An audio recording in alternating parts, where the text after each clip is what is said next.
morning, everyone. Treasure Troller here from the partially mask-wearing militant state of Michigan, where we had more FBI agents and paid informants than actual conspirators and the plot to kidnap our governor and dictator, Gretchen Whitmer, two of which are being retried at this very moment. We also have a Secretary of State who believes Donald Trump wanted her arrested and brought up on treason charges. This, she heard from a friend, who heard from a friend, who heard from another, who heard from an unnamed reliable source. So I wanted to bring up something about the, I know they don't want to call it a raid, so we'll just call it, I don't know, something like an uninvited visitation, an unannounced visitation down at Trump's Florida estate. And what I was thinking about, or what I found rather peculiar about the whole thing, was that how when they arrested Manafort, you know, when they raided his place, they were right there, and it was the media was all over it.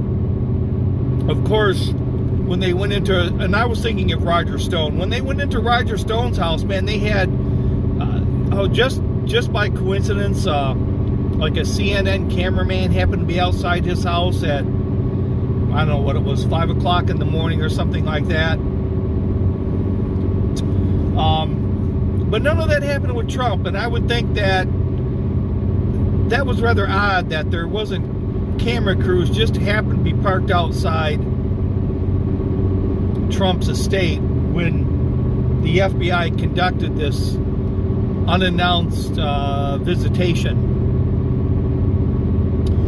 And Clay Travis, I was listening to Outkick. He had about a 20 or 12-minute segment on this, which even went further into the oddity of this unannounced visitation. First thing was, he did talk about the Roger Stone thing, and that's why I'm bringing it up today. But he also talked about how the only reason why this hit basically the newswire was Donald Trump's tweet about it. That they went in there in the morning, and it wasn't until later on in the afternoon or whatever that Donald Trump actually made the announcement that they had raided Mar-a-Lago. No one was covering it. So I found that rather odd, that here they finally got the guy they've been wanting all this time, and no one was there to capture it on video. So the other thing was, it came out as they were looking for nuclear secrets.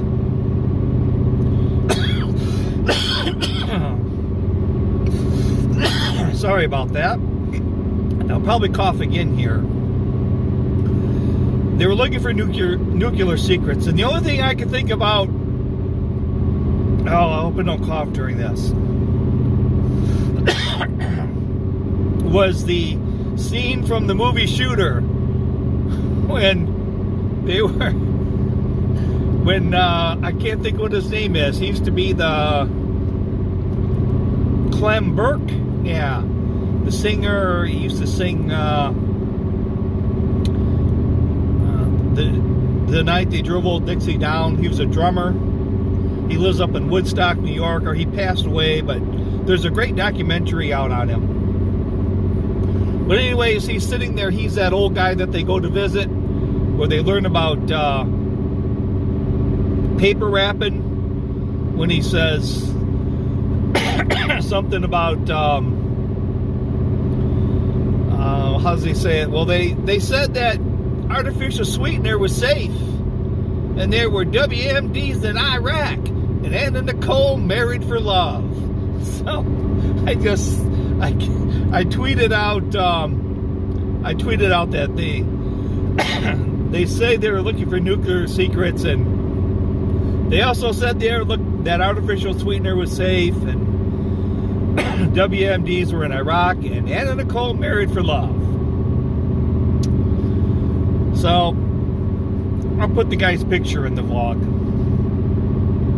Anyways, and the last thing is the new IRS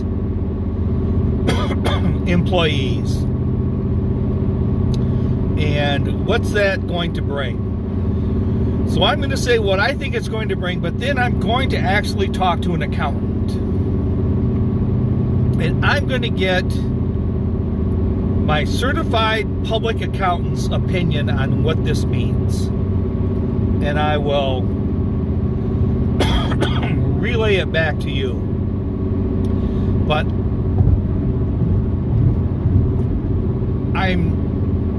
I keep thinking that the trade and barter system are going to be picking up, is what I think.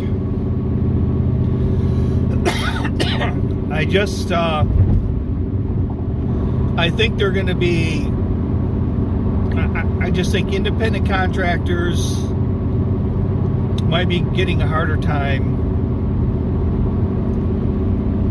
I don't know. That's why I want to ask them. But I do think that it's going to get to the point where this is going to, you're going to need your tax returns done by a CPA. You know, TurboTax for rednecks is just going to get flagged. I just have that feeling. So do what you want, but you know, I would spend the extra $100 and have a CPA do your taxes. Especially one like mine who, I don't know how many years she's been a CPA, but she's never had one of her clients face an IRS audit. So she's either really damn lucky or really damn good. I think she's really damn good. So I would rather have her do my taxes and pay the extra $100 than fire up TurboTax and make a mistake. Now, I did make a mistake one year. And they notified me back that same year. And they wanted me to pay a hefty friggin' fine. And it was an interest expense that I had added to my taxes, but that I claimed that I didn't have, I guess, a slip for.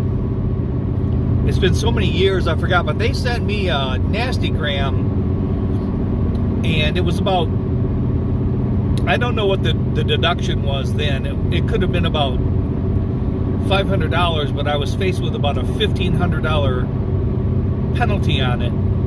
And the number just seemed,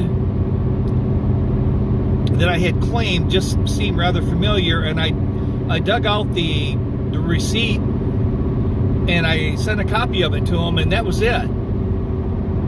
But that was probably the last year I did my own taxes. So